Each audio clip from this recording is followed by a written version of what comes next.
सबके जीवन में ऐसा प्रसंग अवश्य आता है कि सत्य कहने का निश्चय होता है हृदय में, किंतु मुख से सत्य निकल नहीं पाता। कोई भय मन को घेर लेता है। किसी घटना अथवा प्रसंग के बारे में बात करना या फिर स्वयं से कोई भूल हो जाए उसके बारे में कुछ बोलना, क्या ये सत्य है? नहीं, ये तो केवल तथ्य है। अर्थात जैसा हुआ था वैसा केवल बोल देना सामान्य सी बात है। किंतु कभी कभी उस तथ्य को बोलते हुए भी भय लगता है। कदाचित किसी दूसरे की भावनाओं का विचार आता है मन, दूसरे को दुख होगा ये भय भी शब्दों को रोकता है। तो ये सत्य क्या है? क्या हमने कभी विचार किया है? जब भय रहते हुए भी कोई तथ्य बोलता है तो वो सत्य कहलाता है। वास्तव में सत्य कुछ और नहीं, केवल निर्भयता का दूसरा नाम है। और निर्भय होने का कोई समय नहीं होता, क्योंकि निर्भयता आत्मा का स्वभाव है। अर्थात क्या प्रत्येक क्षण सत्य बोलने का क्षण नहीं होता?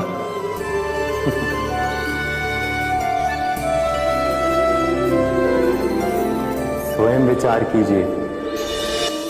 जब भी किसी की आशा और इच्छा भंग होती है तो उसका हृदय क्रोध से भर जाता है।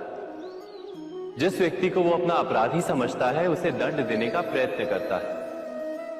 पर क्या हमारी इच्छा या आशा का भंग होना क्या सदा ही किसी का अपराध होता है? इच्छाओं के अपूर्ण रहने के तो कई कारण हो सकते हैं। कुछ तो संजोग के कारण अधूरी रह जाती हैं और कुछ नियति के कारण। और कभी कभी इच्छाओं का स्वरूप ही ऐसा होता है कि वो पूर्ण नहीं हो पाती। बिना परिस्थिति पर विचार किए किसी को अपराधी मान लेना न्याय नहीं, प्रतिशोध है। न्याय का आधार तो दया है, करुणा, और प्रतिशोध का आधार क्रोध, अहंकार।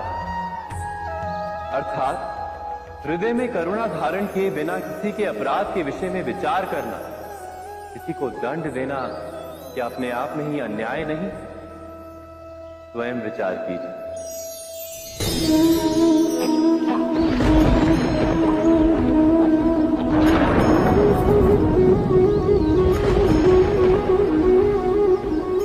सपनों और पूर्वाभासों के आधार पर हम भविष्य के सुख दुख की कल्पना करते हैं।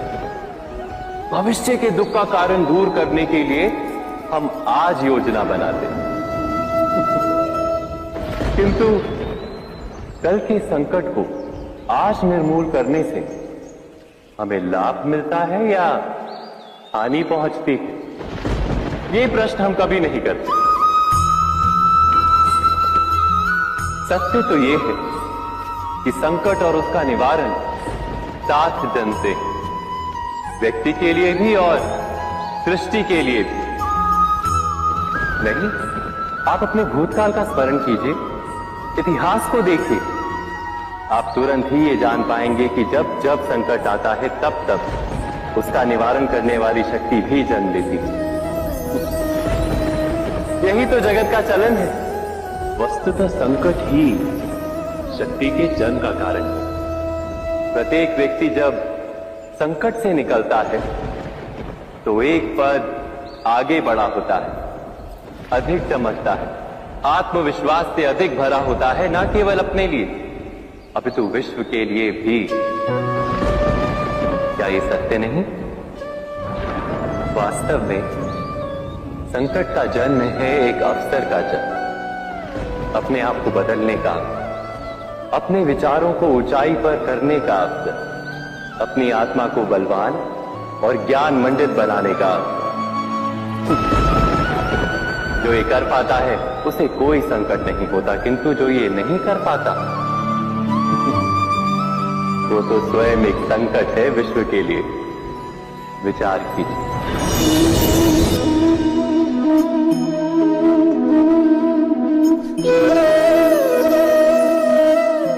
परंपरा में धर्म बसता है और परंपराएं ही धर्म को संभालने का कार्य करती हैं, ये सत्य है।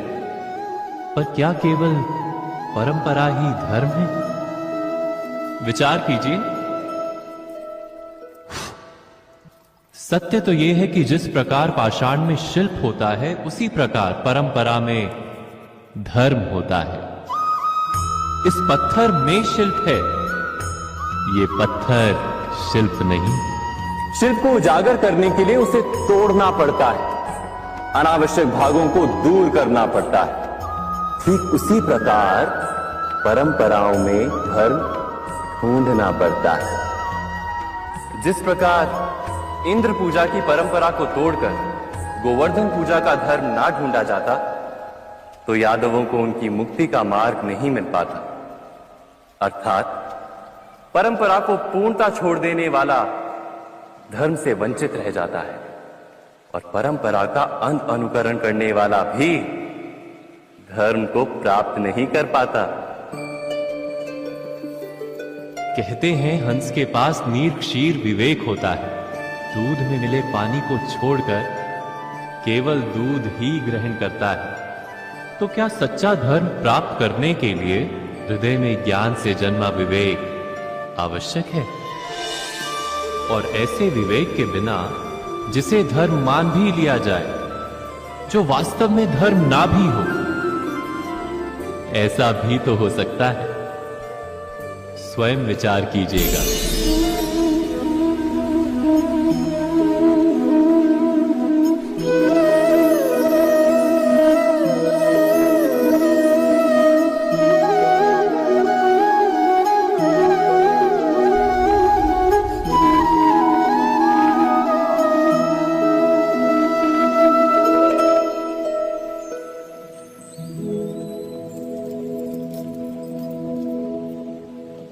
भविष्य के आधार पर सब आज का निर्णय लेना चाहते हैं। भविष्य में सुख मिले, भविष्य सुरक्षित हो, ऐसे निर्णय आज लेने का प्रयत्न रहता है सबका। आप अपने जीवन को देखिए। क्या आपके अधिकतर निर्णय के पीछे भविष्य का विचार नहीं होता? और हो भी क्यों ना। अपने जीवन को सरल और सुखमय बनाने का प्रयत्न करने का अधिकार सबका है। पर भविष्य तो कोई नहीं जानता, केवल कल्पना ही की जा सकती है। तो जीवन के सारे महत्वपूर्ण निर्णय कल्पनाओं के आधार पर ही करते हैं हम। क्या निर्णय करने का कोई तीसरा मार्ग हो सकता है? विचार कीजिए। सारे सुखों का आधार धर्म है और वो धर्म मनुष्य के हृदय में बसता है। तो प्रत्येक निर्णय से पूर्व स्वयं अपने हृदय से ये प्रश्न अवश्य पूछ लेना कि ये निर्णय स्वार्थ से जन्मा है या धर्म से। क्या इतना पर्याप्त नहीं? भविष्य के बदले धर्म का विचार करने से क्या भविष्य अधिक सुखपूर्ण नहीं होगा? स्वयं विचार कीजिए। व्यक्ति को जब उसके अपराध का दंड मिलता है, तब कभी कभी उस न्याय को देखकर मन कचोटता है। प्रश्न उठता है हृदय में कि जब वो अपराध हुआ था, तब व्यक्ति भिन्न था। उसके पश्चात उसने इतने पश्चाताप किए, स्वयं में इतना परिवर्तन किया, फिर उसे दंड क्यों मिले? पर जहां आघात होता है, वहां प्रत्याघात भी होता है। जैसा कर्म वैसा फल। यदि किसी को प्रेम दोगे तो सुख प्राप्त होगा, यदि किसी की हत्या करोगे तो मृत्यु दंड मिलेगा। जैसा कार्य वैसा ही न्याय। तो फिर प्रायश्चित और पश्चाताप का कोई मूल्य नहीं है? अवश्य है मूल्य। प्रायश्चित और पश्चाताप मनुष्य की आत्मा को बलवान करता है। आने वाले दंड को स्वीकार करने के लिए मनुष्य को तैयार करता है। अर्थात बिना प्रायश्चित के दंड स्वीकार करने का कोई मूल्य है? स्वयं विचार कीजिए।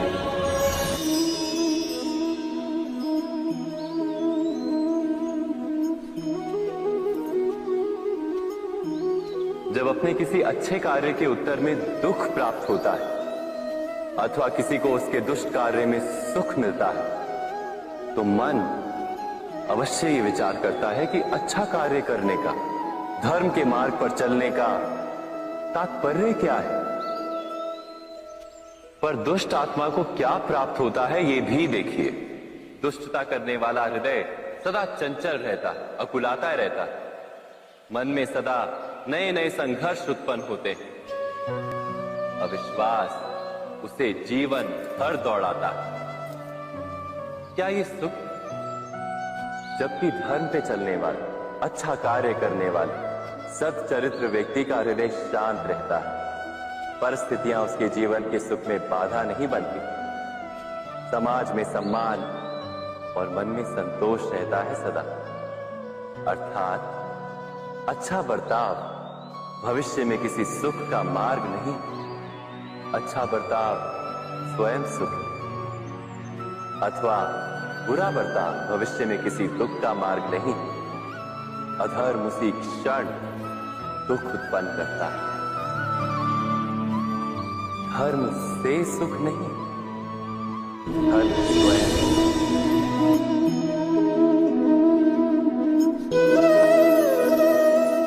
सत्ता की लालसा सबके हृदय को घेरे रहती है। प्रत्येक व्यक्ति अपना एक राष्ट्र निर्मित करने का प्रयत्न अवश्य करता है। फिर वो राष्ट्र गुरु राष्ट्र की भांति बहुत बड़ा हो या फिर अपने परिवार तक सीमित हो, वो सत्ता प्राप्त करने का प्रयास अवश्य करता है। किंतु सत्ता का वास्तविक रूप क्या है? क्या हमने कभी विचार किया है?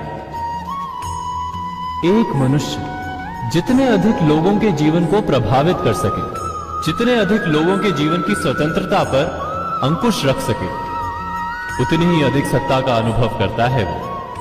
सत्ता का वास्तविक रूप ही है अन्य के जीवन पर स्वयं का प्रभाव। किंतु क्या वास्तविक प्रभाव प्रेम, दया, करुणा और धर्म से निर्मित नहीं होता? जब भी मनुष्य कठोरता और अधर्म से सत्ता प्राप्त करने का प्रयत्न करता है, तब वो दूसरों के हृदय में विरोध अथवा विद्रोह को जन्म देता है। और परिणाम कुछ इस प्रकार। हां, कुछ समय के लिए वो स्वयं को प्रभावी और शक्तिशाली अवश्य पाता है, किंतु वो वास्तविक सत्ता नहीं।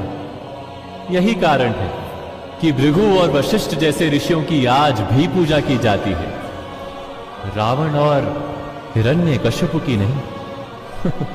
इस पर तो आप विचार अवश्य करें। सत्य कहा ना?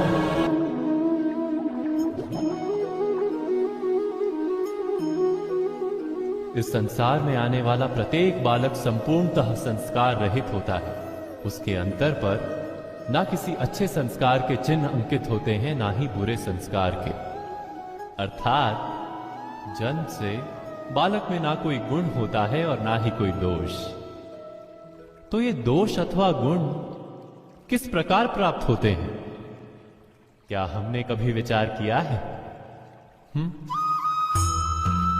जो बात माता पिता के मुख से निरंतर सुनी जाती है, वही बात उनकी संतानों के हृदय का संस्कार बनती है। जैसे किसी गांव में नदी तट तक एक पगडंडी बन जाती है केवल उस मार्ग पर बार बार चलने के कारण। अर्थात माता पिता के हृदय की इच्छाएं उनकी संतानों के हृदय का दोष अथवा गुण बनकर जन्म लेती हैं। क्या ये सत्य नहीं?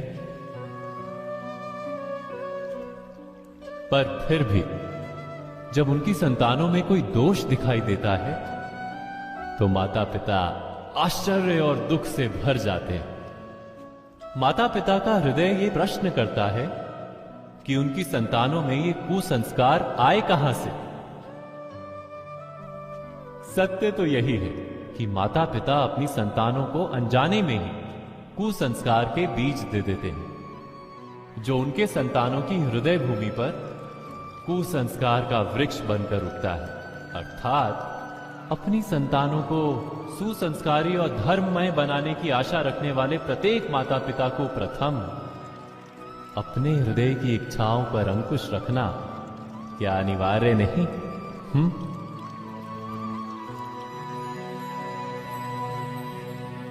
प्रत्येक माता पिता इस पर विचार अवश्य कीजिएगा।